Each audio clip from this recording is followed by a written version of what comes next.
Hi, everybody. Welcome to Beyond Profit, a Global Perspective. I'm Mark Harvey. Today we're going to talk about corporate social responsibility, fact or fiction. Eventually we're going to get into the motivation of businesses when we start getting into future sessions. But for today, we're going to document its rise and talk about some examples of it. Today we're going to do something a little bit different. I have a friend named Jim Cox who has worked in the auto industry for a long time, and unlike a sort of short explanation of something, this is actually going to be a long research discussion of many aspects of how businesses can or should be more ethical. This discussion happened in a professional development workshop over Zoom.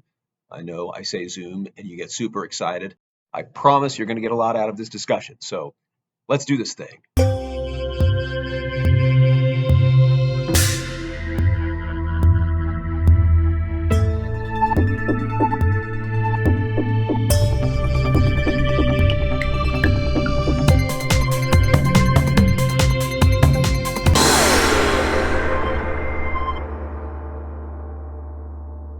What this is a discussion on CSR, and what I've learned is something that I violated in my research classes for students. I always tell them the most difficult part will be starting with a clean slate.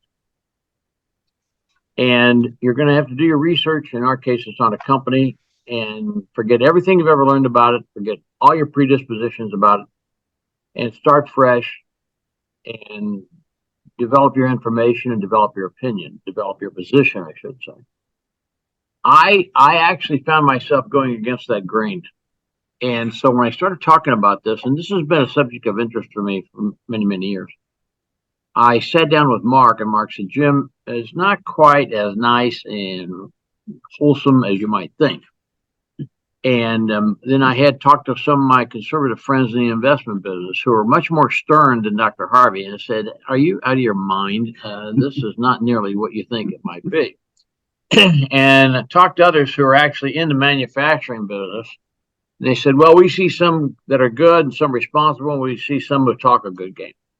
So that brought Mark and I to the situation of how much of it is fact and how much of it is fiction. We're not going to be able to determine that exactly today. Today, we're going to be talking more about who is doing what.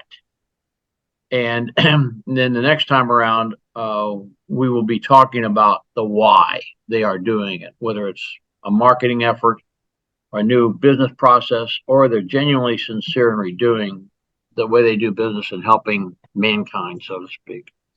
So that being the case, this is not new. Activism about the environment, activism about social concerns has been around for a long time. This commercial was developed in the 70s. I think it's produced by the United States Information Agency.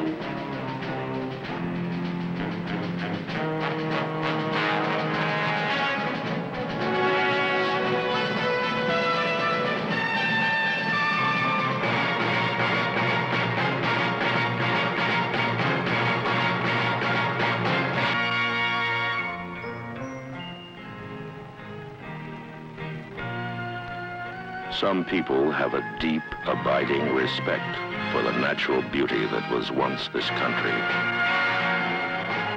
And some people don't. People start pollution. People can stop it. But the point is that this has been a topic of discussion for a long time.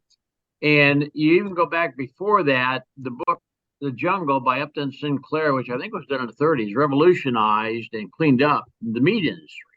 There were horrible transgressions taking place. The movie Norma Ray with Sally Field was all about labor considerations among women in the South and working in horrible situations, especially one factory where there was no fire escape and they all perished when there was a fire. Even going back to the Opera Carmen, which is about working conditions in Spain and in the scar factory. So this conversation is nothing new. It's a matter of being brought forth to the public and then discussed, and usually some legislation or some change of action. By the way, that first commercial we just saw, we'll see another one at the end. That was Iron Eyes Cody, a famous American Indian who became a well-known actor.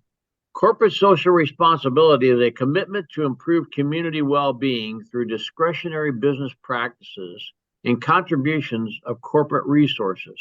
So in other words, let's do good, do no harm, and let's see about using some of our resources to better the planet, to better the community, to better the lives of many people around us. Okay.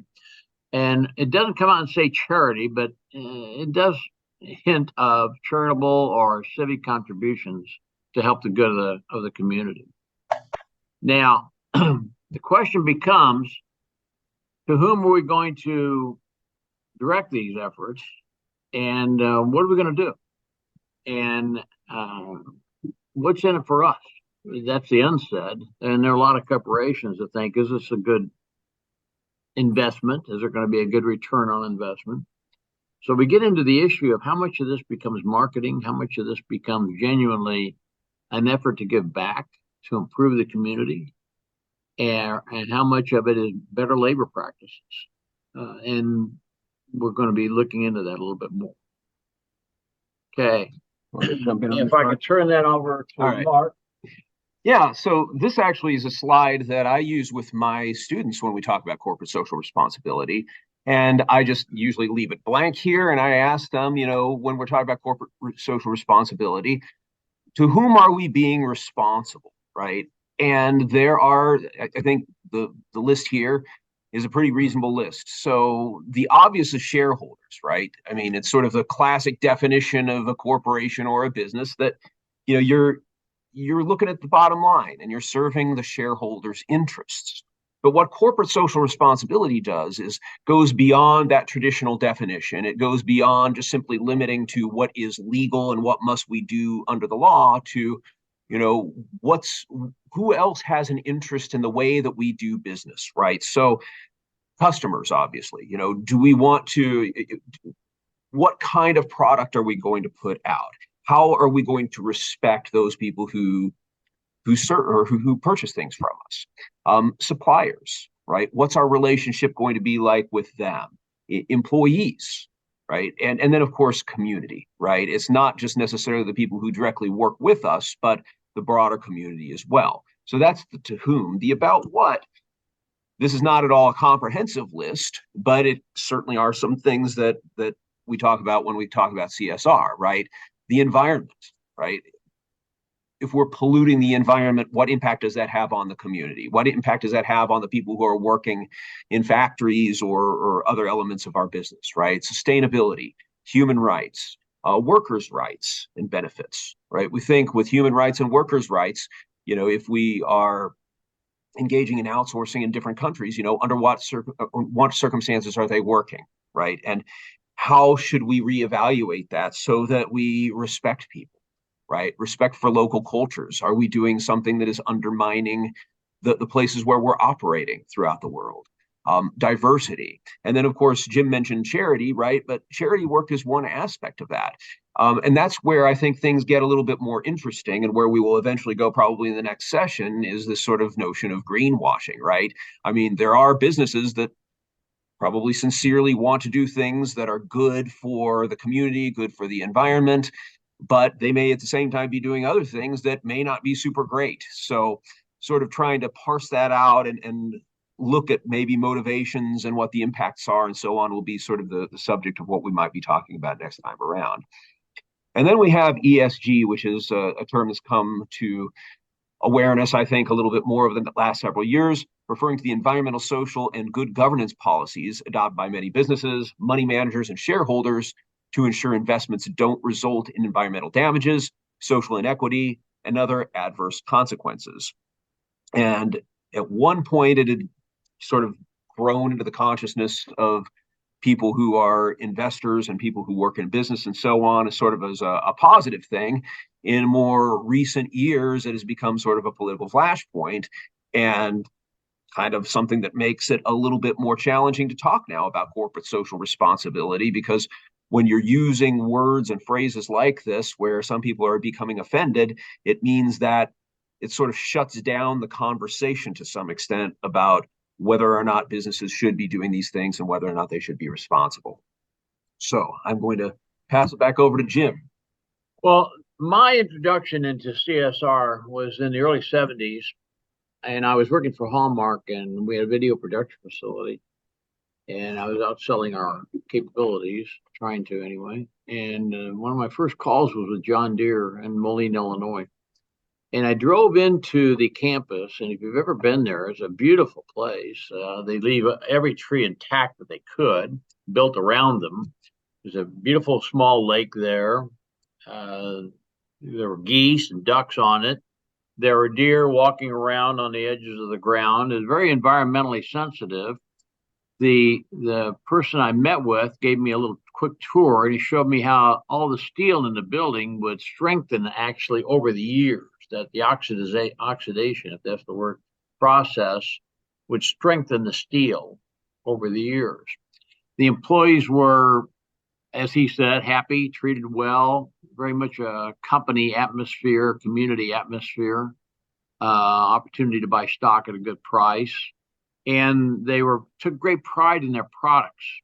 And of course, John Deere has one of the most recognizable brands, the Deere jumping over the log. Nothing runs like a deer, and the green tractors. And then in their construction side, they're yellow, but on the agricultural side, John Deere green. I was really taken by that, and I thought this is the way every business ought to do business. Well, kind of a naive perspective. Then I came across Ben & Jerry's, and that was influential because products of the 60s, they had a different take on things, making ice cream. And they thought, let's use our own suppliers here in Vermont. Let's be natural when we can. So you start to see them taking advantage of homegrown and quality ingredients. Some are from out of state, but for the most part, they try very hard to keep it in state and produce quality. Now, that's the reason their ice cream is very expensive. But nevertheless, they decided we're not going to compromise on quality, and we're going to take care of the people in our backyard. And they started a business on it, and still buys Ben & Jerry's in the counter, in the refrigerator at the grocery store. That was a second influence. The big one was Patagonia, and that's a very interesting company.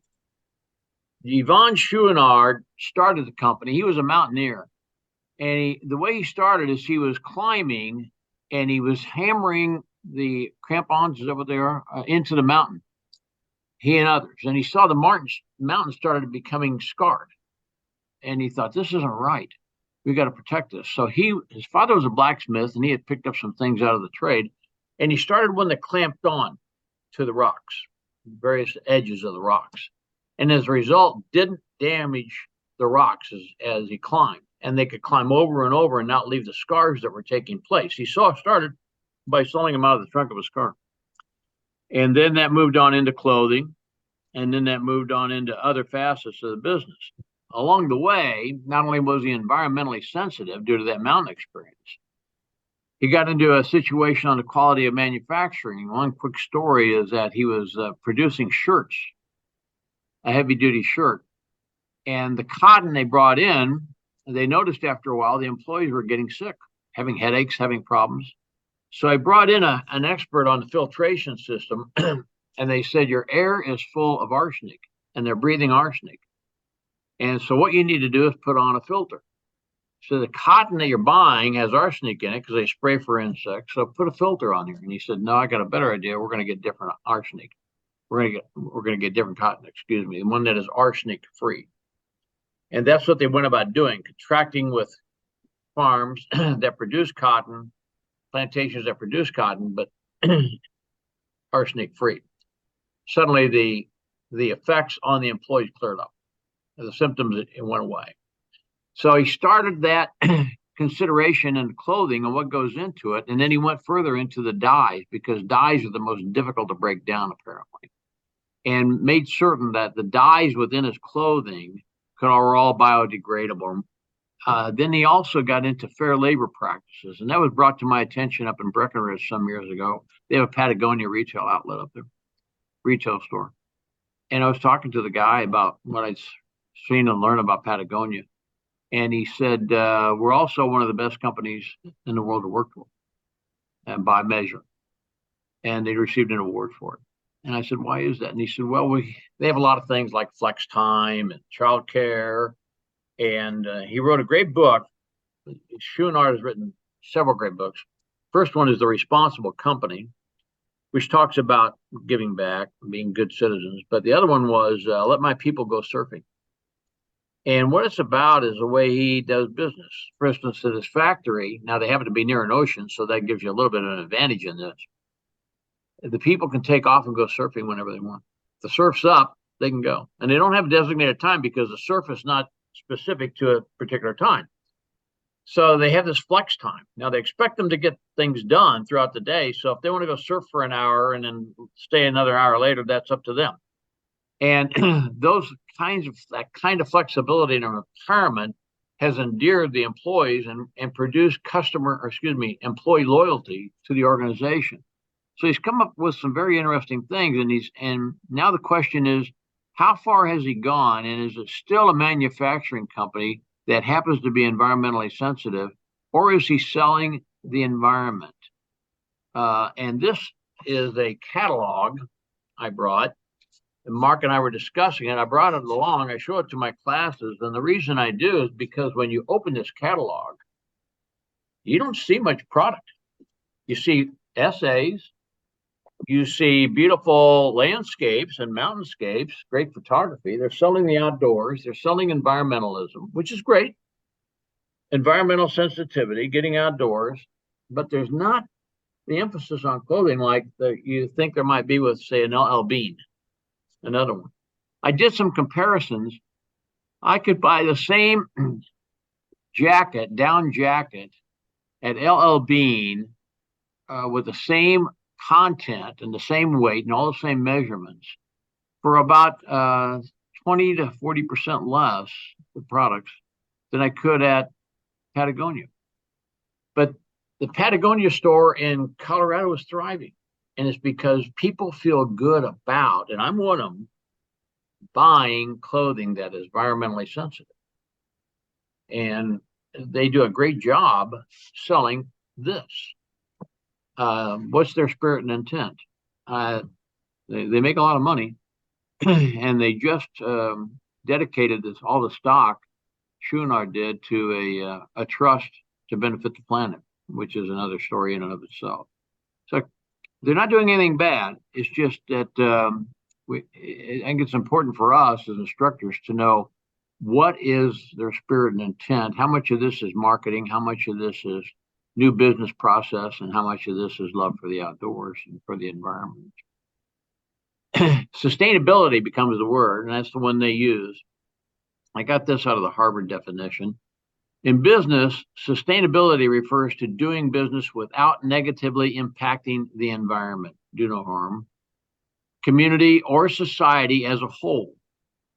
Sustainability in business generally addresses two main categories: the effect business has on the environment and on society. And when I read that, I think of immediately of Subaru, because having come from the automobile industry, Subaru is a zero landfill product, as they advertise. And as a result, that has a good ring to many people. Subaru is an interesting study, but because of that, like Patagonia, they appeal to a strata of society that is extremely insensitive to the environment. They're the number one selling four-wheel drive, I think, in Colorado. Beth, you might be able to confirm or deny that. The point is that they, like Patagonia, are selling sensitivity to the environment. And all good. They make a great car, don't misunderstand. They almost have like a cult-like following. So sustainability becomes really the important word here. How are we going to keep the process going without running out of resources and having other limitation problems? Well, I first started approaching this like it was a tithe, like the businesses were giving back. And I think some are. But after a while, I realized not quite as wholesome completely as I might think, because they advertise it and that makes it marketing. And it's a big part of their identity and their brand as to who and what they are and what they do. And so I backed off at the urging of Dr. Harvey and my ultra conservative financial friends and others, and started looking at this in the traditional fashion of are they giving back or are they building the brand? Are they giving back or are they just building customer loyalty? And brought a little more objective perspective into this. Now, as I mentioned, I changed my perception to CSR being another evolutionary business development, enhancing a corporate brand and implementing new processes. I'm old enough to remember that there was a time when shampoo, as an example, was sold in a glass bottle. Well, think about that. You drop it in the shower, you got a deep and serious problem getting out of that shower and all that goes with it. Now they're all plastic. You drop them, as we all do, no big deal. A change has taken place. I've seen the change in the automobile industry. I remember when they went to seatbelts, and there was controversy about seatbelts. Then they went to airbags, and there was controversy about airbags, until the data started showing, hey, this stuff works. This stuff saves lives. And now they go further, and every year the cars become a little bit safer, giving back in the sense of protecting their customers. So it's a business process, but it's also doing good as a business process. We've had so many things thrown at us, and working in the business department, you're familiar with all these terms. Adam Smith was the father of economics and division of labor. Henry Ford started the assembly line process. Milton and Rose Friedman really raised the issue about corporations being responsible for maximum return to shareholder. We've heard the term customer-centric, that if you focus on the customer, and that kind of complies with Deere and LL Bean. Edwards Deming told us about total quality management. They didn't buy it in the United States so much after World War II, so he took it to Japan, and that's why we have Toyota today. As a matter of fact, I understand, I've never been in the headquarters, but if you go in there, in the lobby is a picture, a nice portrait of Shoichi Toyoda, Toyoda, the founder, but there's a mural, life-size, of Edwards Deming. Conscious capitalism is one I just came across, but before that there was compassionate capitalism. That was by DeVos, who started Amway. Conscious capitalism by John Mackey, who started Whole Foods. The 3 Ps: people, profit, the planet. As Mark mentioned, ESG, and then down to CSR.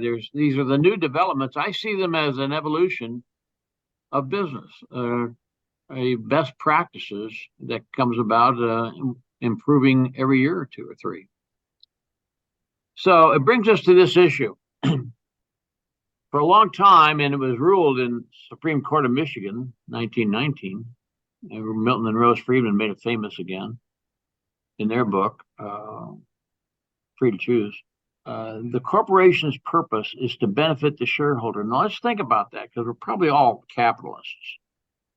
If I'm going to put my money into a instrument, whether it's a treasury bill or a corporate bond or a stock, individual stock, or a mutual fund, what I'm looking for is a good return, allowing the risk tolerance that I have to not be exceeded.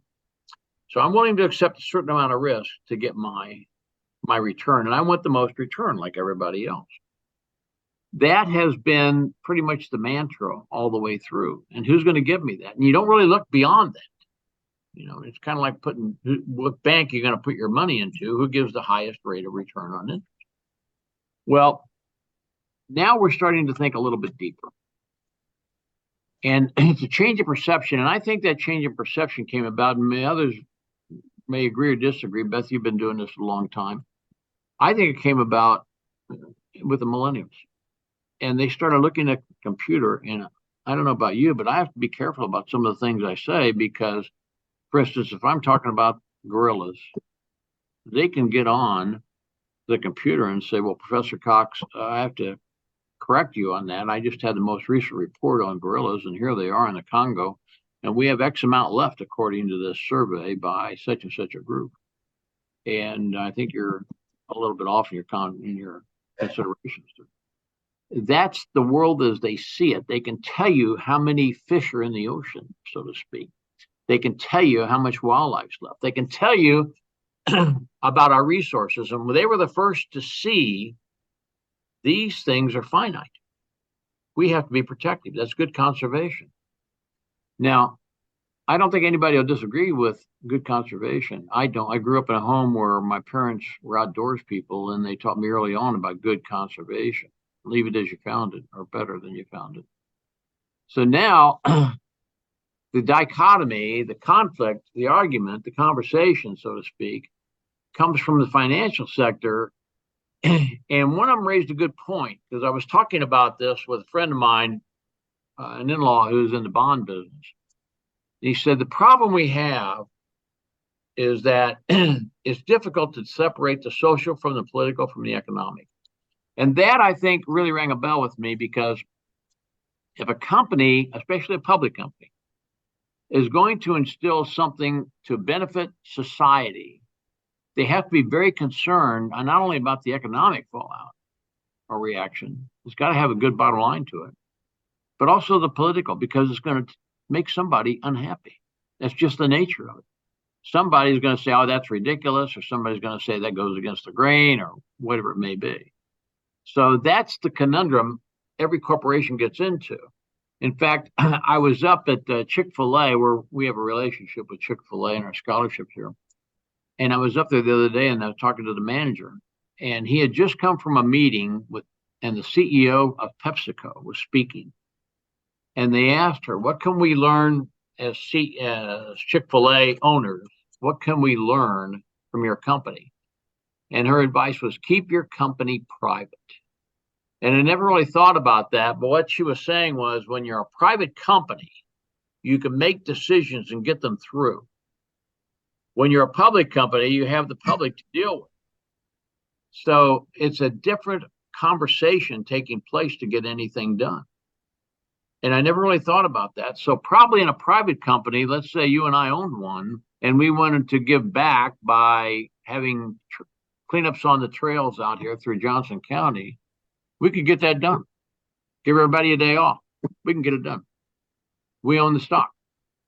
We're the bosses. We can do it. But if I own a company that's gone public and I come up with that same idea, there's going to be people out there who say, wait a minute, I want those employees working 5 days a week. I want them out there working on clean up, hire somebody to clean it up. You're going to get into this conversation, and that's why things are difficult to manage. So the issue becomes, is it a benefit to the shareholder? And that has evolved to benefit of the stakeholders. The stakeholders being everybody down the food chain, everybody from the customer to the employee, all the way through down in the case of, let's say, coffee, like Starbucks, all the way back to the farmer in the Andes. And computers and satellites have shown us that we have to be sensitive to all these resources all along the way. And some companies are responsible, and some companies are responding to that. Where they've learned that, we could run out, we could hurt ourselves if we don't watch this closely. Now, here's I think, a pivotal issue.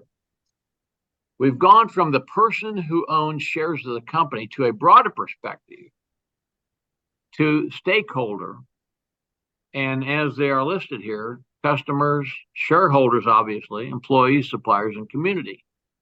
And the arguments and the conversations I've had with others are this: no, you got to keep it strictly a return to shareholder, period. I don't think so. Because I think you can have, if you're customer centric, like John Deere is, and you focus on the customer and keeping them happy, that has a value. If you follow what Herb Kelleher at Southwest Airlines taught us, if you keep happy employees, they'll happiness will be contagious to the customers. Get on Southwest sometime and listen to the jokes and listen to them sing the safety song. If you're responsible to and sensitive to the community, you build a community base.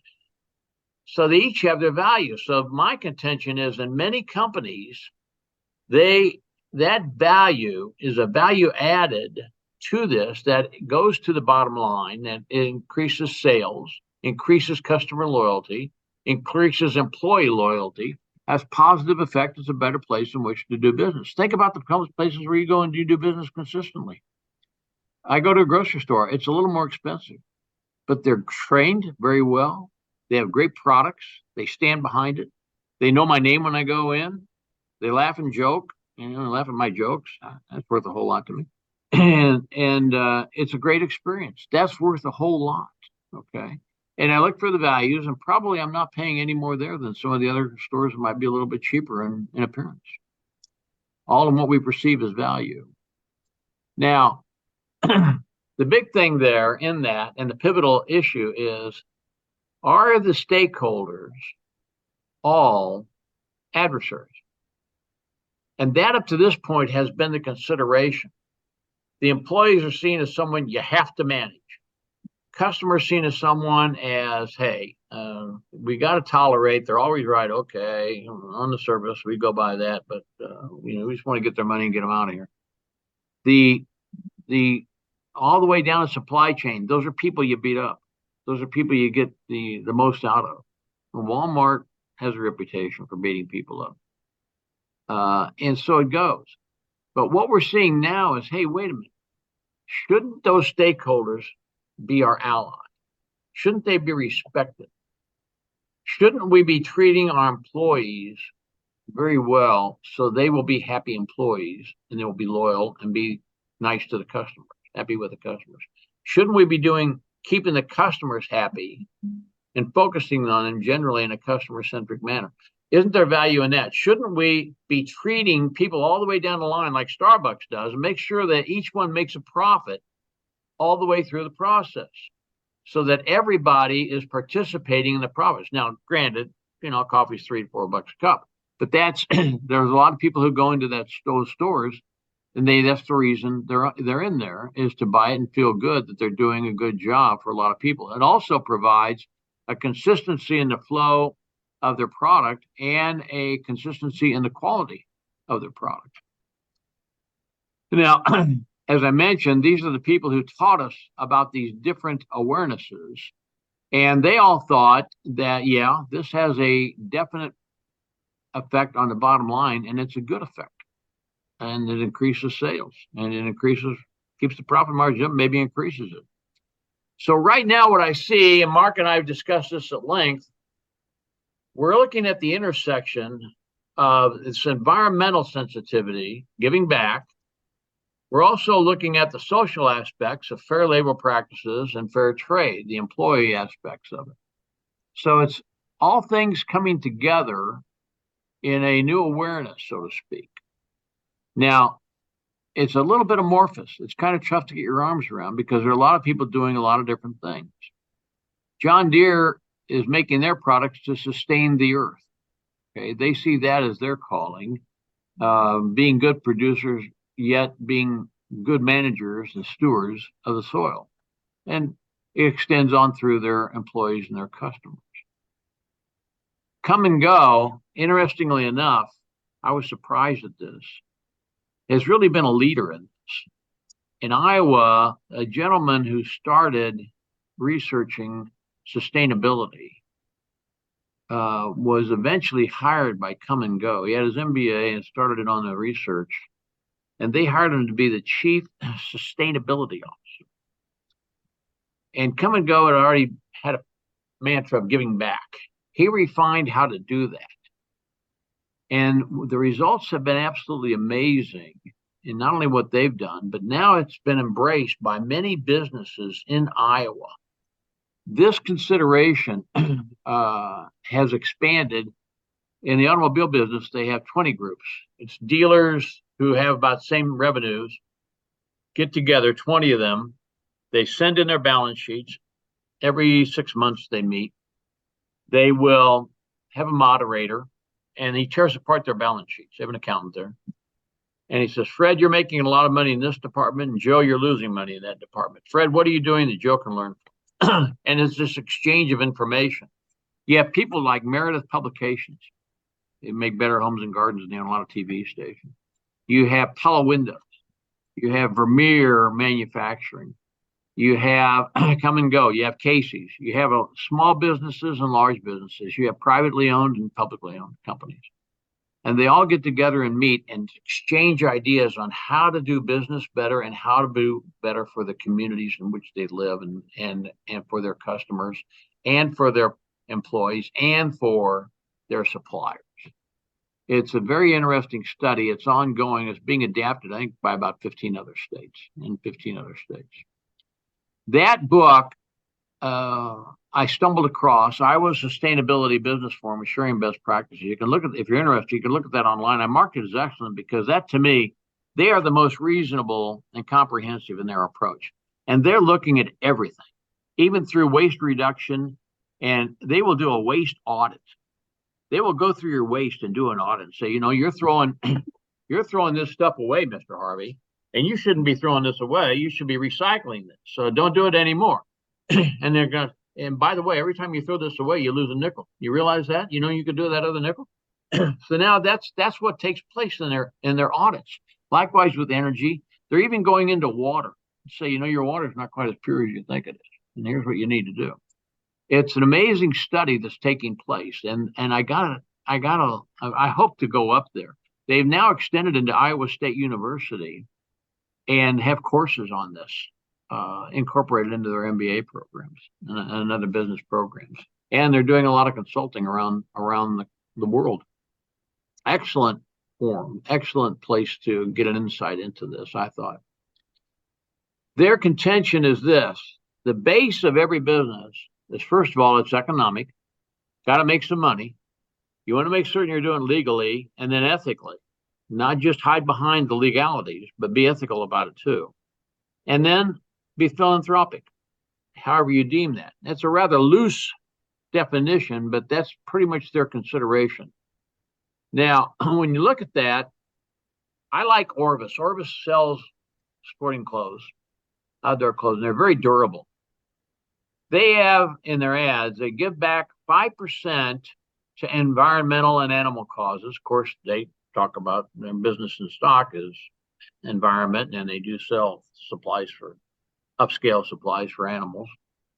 And they give back 5%, they say, of their pre-tax to the environment. Okay. I'm not an accountant, but I'd like to get an accountant involved and see exactly how they do that. And, do they mark up the clothes that much? Are we paying that much more for the clothes? Wouldn't I rather have the money myself and give it to a charity? I don't know. So I've started talking to Phil Wadlington about this, and Mark will have a comment on that in a minute, because now these things are under the scrutiny of the accounting industry, the claims that are being made. Walmart, quick story on Walmart. I worked on the Walmart account for about 4 years. We did their TV commercial. When I asked a friend of mine recently who had just finished 17 years with Walmart, I said, tell me about Walmart. And he said, which Walmart? The one during Sam or the one after Sam? And I thought that's an interesting dichotomy, because Walmart now has somewhat unfavorable reputation with some people.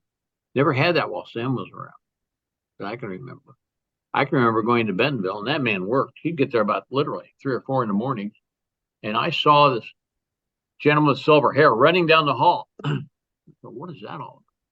They came running back, and I realized that's Sam. And he set the pace. And people worked in rather Spartan or basic conditions, but their objective was to make money. Now their objective, Rob Walton called Lee Scott some years ago and said, we want to be green by 2030, whatever green means. And I've no doubt they do it. They're doing it now. To give you one example, Walmart's the 12th largest economy. They're right up there with South Korea. And they have taken in all their stores taking out the normal lights and exchanging them for high efficiency lights. So when you go into Walmart, you're buying a higher efficiency light. Now, that doesn't sound like much, but when it's the 12th largest economy in the world's largest employer selling that has an impact. And now they've gone further and gone into their clothing, everything. And they are making strides in becoming green. And Lee Scott, the retired CEO, makes it a point to say, yeah, this was cost effective. Walmart wouldn't be doing it if it wasn't cost effective. They actually contracted with Patagonia to gather their advice to become green. Now, the other side of that coin is this, and this is why I'm a little bit ambivalent about watching and keeping an eye on Walmart. When Walmart, they were selling Toro lawnmowers. Toro had a great reputation. The new CEO of Walmart called the CEO of Toro and said, look, just got in. I've been here a couple of months. I'm talking to my major suppliers. I'd like to sit down and talk with you and meet you. President Toro said, that's great. I'd love to. So they met. And Walmart said, we sell a lot of your lawnmowers. And we'd like to be your number one retailer. We'd like to sell more lawnmowers for you than we sell for anybody else. And we'll do it throughout the world. And the new president of Toyota said, we're very flattered by that. And we thank you for your business in the past. But I came over today to tell you I can no longer do business with you. Walmart was in shock. So why not? What are you talking about? And he said, well, over the years, you've asked us to decontent our product, to change aluminum to plastic, to change steel to a lower grade metal. And the result is our lawnmowers are not nearly as durable as they used to be. Compound that problem with the fact that they're now taking them to dealers and saying, my lawnmower isn't running, will you fix it? And the dealer, the Toro dealer, says, well, you didn't buy this here. You bought it from Walmart because it's got plastic in there, and I'm going to have to replace everything, and I really can't fix it. I can rebuild it. And they get upset. So you're causing brand problems. It's causing brand problems, and it's causing dealer relationship problems. So we're going to be loyal to our dealer and loyal to our brand, and we're pulling it from you, and we're going back to manufacturing it the old way and make a durable product. And then one we can be proud of and be customer centric and being fair to our dealers and keeping them supplied with good product, which is quite commendable. I haven't heard of Walmart backing off of other decontenting situations like that. So the jury's out on Walmart. I admire them for their strides. I don't have the negative perception that a lot of people do because I worked on the account and I knew some of the people and they were fine people. But I understand the concern that has taken place. So this is one of those where we're going to see why in the next time around. Patagonia, I talked about them, environmentalism being their brand. They do some great things. And they really provided an awakening to the country, to manufacturers. So can't fault them in that regard. Whole Foods, I was very impressed with what he had to say. A great book, Conscious Capitalism, John Mackey. His perspective is a reasonable approach to healthy nutrition.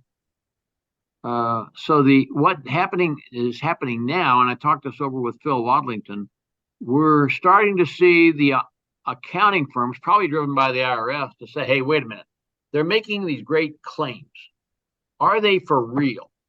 Are they really giving 5% of their pre-tax? Are they really reducing the carbon footprint? Are they really giving back to the community? And there's going to be audits taking place and some laws are underway. We have the document here. Maybe we can send it out to everybody if they're interested. And the next time around, we're going to bring Phil in to comment on this because the accountants are becoming involved and they're going to start seeing, is it accurate? Is it true? Is it fair? What's fact? What's fiction? Now, it all gets back to this. What is the spirit and intent of the corporation? And that's going to be difficult to define. But this time around was, here's what is happening. 5% back, give back to the community, reduce your carbon footprint, zero landfill, all good things. Now the question is, why are they doing? How much of it is brand building? How much of it is true sensitivity, as you say, in their DNA as to giving back and being sensitive to the environment? And that's a difficult thing to measure, and that's what the accountants are attempting to do. Right up the street, we have a new restaurant called Homegrown.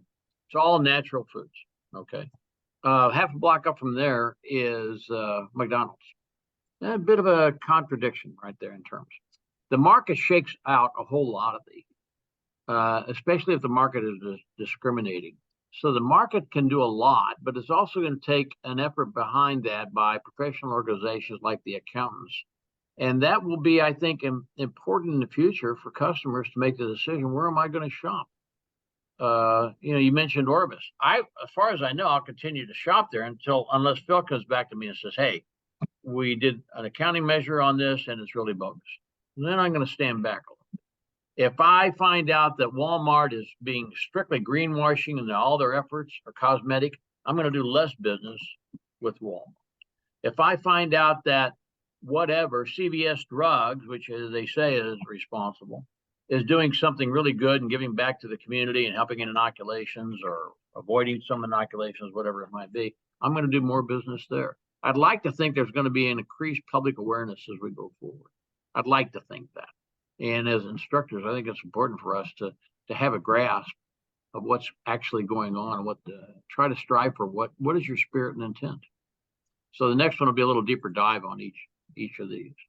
I do agree. Like, there's a company like Patagonia, in their heart of hearts, they mean well, they started well, and there's lots of businesses that are like that. And then there's the stragglers where it's like, okay, we'll come back around. I don't know. I mean, I think that, first of all, maybe we should be a little more concerned with the stragglers and celebrate their accomplishments just as much or more, because, oh my gosh, if they can move from sort of the corporate devil to people who are doing good things sometimes, well, I take that as good news. That's great. I think the bigger challenge is whether or not there's enough of a social norm established across businesses to sustain that, and whether or not we can see more of that over time. And the other thing I think is really interesting, based on what Jim was saying here, is that I think Jim is unique in a way, not totally unique. I mean, there are more and more people, certainly among our younger generations, who are making purchases based on ethical motivations, right? It's like, how are these businesses behaving? And I'm going to choose to serve those businesses, or I should say, purchase from those businesses who I think are more socially responsible, right? And I think that's great. I don't think that all, or maybe most of us, are there yet. I mean, because a lot of this stuff comes to the bottom line. Jim and I had a conversation the other day about organic food, for example. Man, I buy organic food. I think it's great. But you know what? When grocery prices go up, I start cheating a little bit, because I'm like, man, my milk is just too much right now. And now maybe, and so that's going to affect their bottom line too. And it affects their decision making.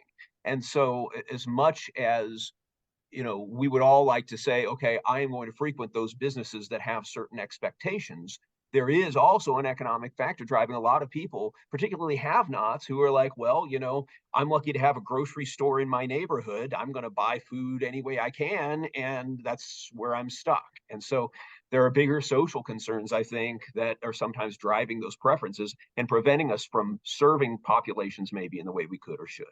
Why don't people notice this stuff more? Or why don't people talk about it more? And Jim had the same question when it came to Walmart, because Walmart's environmental practices have improved drastically over the past 10 to 15 years. And I'm one of the more critical of Walmart, right? I'll just out and say that, but that is something that they've measurably improved on. And Jim's like, I wonder why it is that they're not saying more about that, because it might improve and help their branding. And we thought about that for a second. And I'm like, you know what?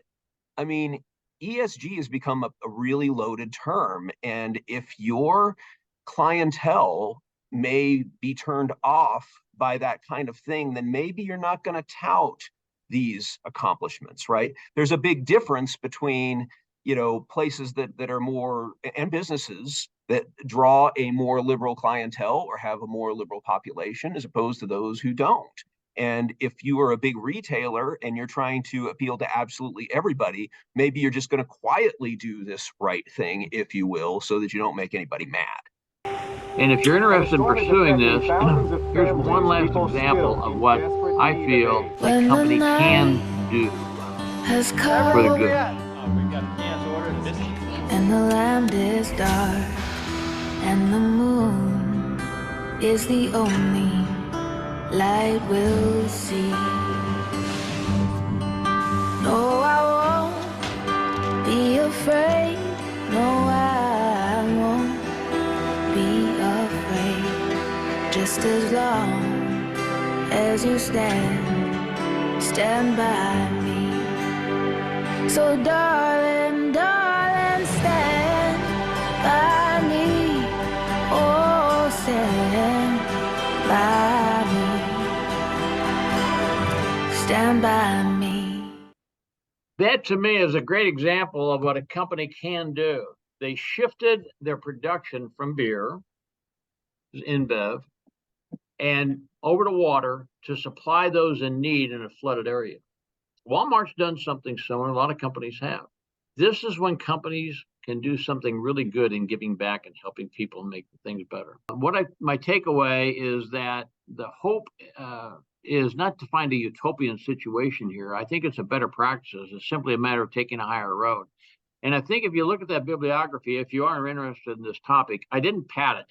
It's things I've read over the years that I thought were very illuminating, some more directly related to this than others. But there's some for you there to take a look at. And we're going to have a follow-up presentation on this to see why are they doing it. So Mark, all yours. So I wanted to thank Jim for those interesting insights and all of that research, talking about corporate responsibility and what has been happening really over many years. What's going to happen next is a question more into the motives. Why do businesses do what they do? And ultimately, does it matter? I do think Jim has brought up some really interesting points that I want to ask some questions about as we go forward. Jim talks about corporate social responsibility as being something that has become a best practice, right? But what do we mean ultimately by best practices, right? One could be that we do the right thing. Another thing could be the bottom line is the most important thing. And so I'm not sure that's all completely been fleshed out in contemporary society, right? Our businesses, particularly those that run tight margins, can they afford to do the right thing when it bumps up against their bottom line? Jim talked about Patagonia and Walmart a lot. Patagonia can afford to do that because they have a great brand and high-priced products and a clientele who is willing to pay for that in order to feel good about the products that they're purchasing. Your average Walmart buyer, when grocery prices go up, aren't going to buy organic anymore, and they're going to keep shopping at Walmart. And so can Walmart afford to increase prices in order to do the right thing? I think it's a little bit more of a difficult calculation for those businesses that run very, very tight margins. In addition, for every Patagonia that comes along, there's at least one other business that's going to do absolutely the minimum in order to get by. They may even lobby Congress or lobby state legislatures in order to get laws passed that prevent them from doing the right thing. So that's an interesting question for me. Do businesses improve practices because they have to or because they want to? And on the have to end, right, obviously you can get into things like government intervention. Are there regulations and things that are going to limit businesses and make it so that they are compelled to do the right thing? Or is the market enough to try to compel people into doing the right thing, so to speak, right? If I am a business and the other businesses that sell the same kind of thing that I do are doing certain things to attract people who care about corporate social responsibility, who are willing to pay more so that they do the right thing, am I now as a business sort of compelled to follow that social norm or be priced out of the market? That it has to be that important of a part of my brand that I have to then comply. The final thing I think that Jim brings up that is really interesting is the Iowa Sustainability Business Forum.